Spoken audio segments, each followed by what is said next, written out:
Hello mga tambayers, welcome back to my channel. Sa video ito mga tambayers, nag-grade ako. Subukan si Victure AC700 action camera. Kung malinaw nga ba mga tambayers. Makikita nyo naman sa video mga tambayers ay ang gamit ko si AC700. Napakalinaw niya mga tambayers, diba? Dahil siya ay supported ng Sony IMX179 at meron din siya mga tambayers na wide angle lens na 170 degree.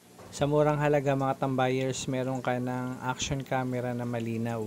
Kung mapapansin nyo mga tambayers sa video, is natural color lang yung kanyang kuha. Unlike sa iba, over vibrant mga tambayers. Or parang hindi na realistic ang kulay mga katambayers. At yung kuha niya mga tambayers, hindi delay kahit naka 1080p, 30 fps siya mga tambayers.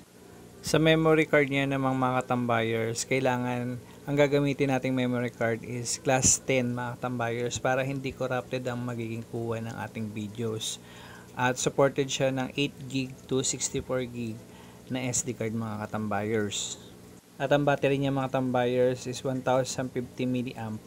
Lithium ion battery mga tambayers.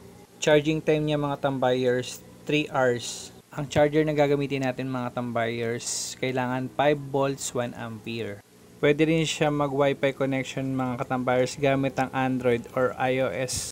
Pupunta ka lang mga tambayers sa App Store or Google Play Store mga tambayers kung Android ang gamit mo. Then, i-download mo lang yung LiveDB application mga tambayers.